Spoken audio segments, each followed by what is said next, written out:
Šiems Kauno rajono Neveronių vidurinės mokyklos pradedantiesiems jūrų skautams pirmoji pažintis su Lietuvos jūrų skautijos kasdienybė atmintyje įstrigs ilgam.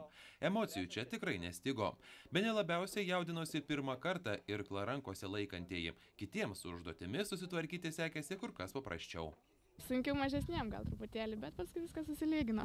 Teko upėse plaukiot su pusbroliais, su giminėm. Ar skiriasi kažkuo toksai mėgėjiškas pavadinimas? Skiriasi, nes mėgėjiškam tik tai irkla čia yra ir vairas. Va taip yra komanda Gerb. Komanda Gerb, jūrų skautai pagerbė, kur gal partizanai žuvę, kryžių stovi, ar šiaip kažkokios žymės vietos. Aišku? Nors pirmieji žingsniai irklavime sunkus, tačiau komandas vykdyti jaunieji jūrininkai rodos iškart išmoko. Vadovui pamiršus duoti kitą komandą, kantriai laukia jos atšaukimo.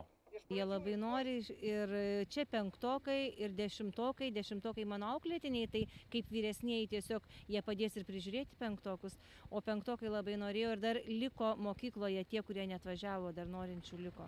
Vienas iš daugelių dalykų, ką mes turim, jie truputį susipažįsta su jūreivystė. Tai mes turim prieplauką, turim valtis ir jie dabar pirmas irklavimų užsiėmimas, jiem dar pasisekė, dar neužšalo, o vasarą bent jau didesnė galės, kas pasiruoš plaukti didelių žygių Kaunas Klaipėda.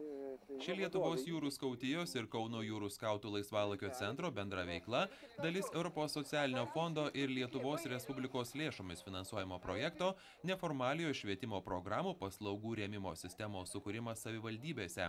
Pagal šį projektą kiekvienoje savivaldybėje bus suburtos vaikų grupės, dalyvaujančios programoje, kurios tikslas prasmingas vaikų laisvalaikis, jų ugdymas. Įvairiapusiškos ugdymo veiklos dėka tikimasi ugdyti jaunosios kartos charakterį, lyderystę, gebėjimus veikti išvien, tautinę savimonę ir patriotinius jausmus, suteikti vaikams kitų gyvenime reikalingų kompetencijų, gebėjimų.